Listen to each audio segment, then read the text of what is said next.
Hello and welcome to the final installment.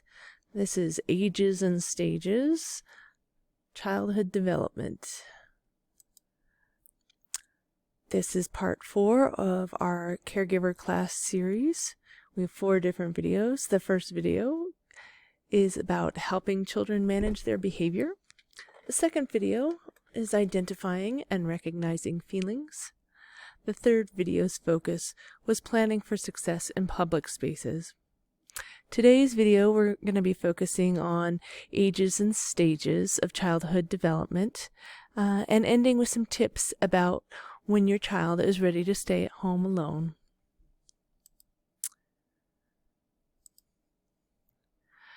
Babies who are attended to quickly, who are fed, changed, and cuddled when they indicate a need, form infant attachments, and learn to trust those who care for them. Pay attention. Infants flourish under our attention. They look for eye contact, smiles, holding and talking from us, and they respond accordingly. There are lots of moments when caring for a baby can seem ordinary. Feeding, changing, rocking, and bathing take on a sameness that can feel repetitive. However, if you view these little moments as baby bonding time, and you can maximize these caregiving moments, they become a special connection between you and your child. Say nursery rhymes while you're changing your child's diaper. Sing while you rock him. These ordinary moments go by all too soon and are as equally important for you as for him. 1 to 3 years, our toddlers are developing independence, where the babies were developing trust. Provide opportunities for your toddlers to help out. They can carry their own lunch boxes. They can put toys away and put their shoes by the door and help with chores, like putting clean laundry into drawers. Give your child time to do simple tasks on his own. Children at this age do many things that older children can. It just takes more time. When planning your family's schedule, add extra time for things like putting on shoes, walking to the car, emptying a backpack, or feeding the dog. It's worth it to make them feel capable and independent. Offer your child choices. We talked about this in one of our other lectures. Let them pick out their pajamas, healthy snacks, and favorite play activities. Rather than setting up a power struggle between you and your child, empower her to make some of her own choices. Choose your words wisely. We talked about this as well. Don't ask questions if it is not a choice. If something is a choice, you can say, would you like to put your coat on in the bedroom or the kitchen? If something's not a choice, make a statement. You will need to put your coat on before we go outside. Being as clear as possible about what he can and can't decide for himself will help reduce frustrations for both of you. You definitely want to avoid engaging in a daily power struggle. Developing independence can mean that children do or say the opposite of what an adult asks, just to show their power. If there's a behavior that's particularly important to you, be consistent each time a struggle begins and make your expectations clear. Engage and interact with your child. Have them set up a bowl where they can tear lettuce or break uncooked pasta. Give them a bowl and a spoon as you make breakfast. Hop to the bedroom, sing in the car. Read favorite books over and over. Share these experiences together. Be joyful. Smile, dance, laugh. Show them you love them. Play outside in the snow. Have a dance party. All of these are fun ways to enjoy your toddlers. Create a routine. Well, you don't need to set exact times for each activity, toddlers like to know what's going to happen next. Always read 2 books before bed, for example. Always wave out the window when you drop them off at their daycare. This helps foster a child's independence because they know what's going to happen next, which helps avoid surprises, struggles, and tantrums. Respect your child as a person. Let them know what's happening next. After breakfast, we'll get you dressed. Give them clues like, we'll start putting blocks away in a few minutes, and give them an opportunity to help themselves. Do you want to put your own socks on? Toddlers and 2s are learning, so be sure to give them lots of indoor and outdoor play experiences. Blocks, animal figures, dress-up clothes, cardboard boxes, bubbles, sticks, leaves, kitchen utensils like pots and pans, and empty spice containers. All of these can be exciting tools for our 1 to 3-year-olds. At 3 to 6, they're beginning to develop initiative. Letting kids take initiative does take more time, and doing the work ourselves can be faster and easier sometimes, but that doesn't help kids in the long run.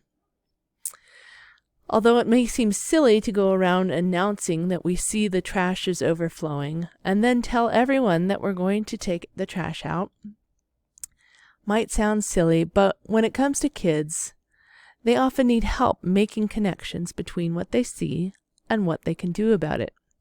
When we talk about the ways that we are taking initiative, our kids see it in action and can learn how to take initiative in their own life. Kids can do more than we expect. It's often easier or faster to do the job ourselves, but why not give your kids a chance to put initiative into practice? If they come to you with a problem, help them think about how to solve the problem. Then let them do it. It may not be perfect, but at least they're learning what it means to see something and to do something about it. Empower your kids to know that they have what it takes to get the job done. At 6 to 12 years, our kids are developing industry. And that means to start to work for themselves. Kids of this age are starting to develop a more mature and logical way of thinking. And they gradually consider several parts to a problem or a situation. This is a change from the simplistic thinking of a preschooler. But even though the thinking becomes more complex, children in this age group still think in concrete terms. This means they are most concerned with things that are real rather than ideas. In general, these things can be identified with the senses. You may find that children of this age love nonfiction. They want true books and information.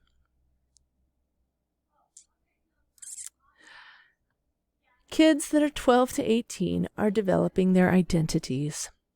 Because emotional maturity requires some self-reflection, it's closely related to self-esteem. Self-identity refers to descriptive characteristics, qualities and abilities that people use to define themselves. Self-esteem is a concept very similar, but it includes a value judgment about one's identity.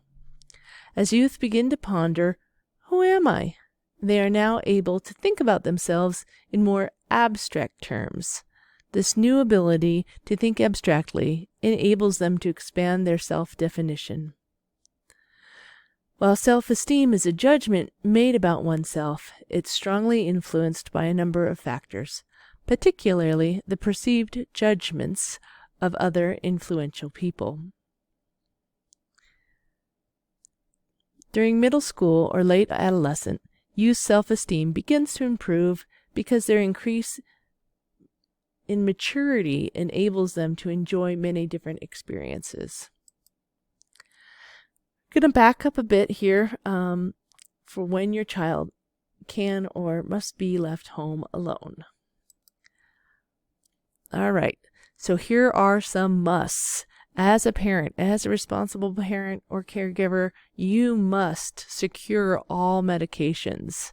You must lock up cigarettes, matches, lighters, car keys, and alcohol. If you own a firearm, that too must be dismantled and locked up separately from ammunition. Be sure to keep flashlights handy and working in case of a power outage, and make sure your child knows where they are. Those are 3 things on the must list. You may, these are good practices, keep your home stocked with healthy food. And if you choose to do some role playing with your child, practice what it's going to be like being home alone. That is also very helpful. It's good to have your child stay at home alone for short periods of time at first, for practice, maybe half an hour or an hour. Be sure that your child knows how to reach you and at least one other close relative or friend. Be sure they can call 911 and communicate their full name, their address, and phone number. Let them know when you will be expected home. And if your plans change or you're going to be late, call your child.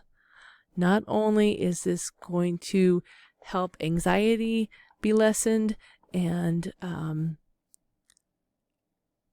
connect with your child, it is going to help model the behavior that you want when your child starts to go out with their friends. It's a courtesy that you should share with your child, and your child should share with you.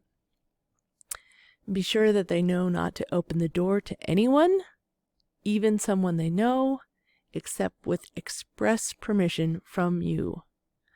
Teach them never to tell a phone caller that they are home alone. In this day and age, it's a little bit easier to see who's calling and to maybe choose not to pick it up, but it's still good for them to know that they can say, oh, my mom's busy, she's in the shower, or she's doing laundry, she can't come to the phone. And be sure that they know to leave immediately if there's a fire. Covering your bases. Determine your household rules and be sure to express them to your child before they're left at home. Make sure they don't touch heated appliances like the stove or curling iron or or space heater without your specific permission. Friends are not allowed to come over without your permission. And if your child arrives home to an empty house, they need to routinely check in with you or another adult. And they should not enter the house if the door was already open or if the door or window was broken. And they should leave if anything looks suspicious upon entering. They need to know when to do homework, how much TV or other electronics is allowed, what they're allowed to eat, and what chores they're expected to do. If you have a home security system, they need to know how to turn it off and what to do if there's a malfunction, if they need to call a number or talk to someone calling them. Thank you again for joining me for this video, Ages and Stages. Again, my name is Christy Hedrick, and if you have any questions, please feel free to email me at cmh.bcld@gmail.com. Thank you. Bye-bye.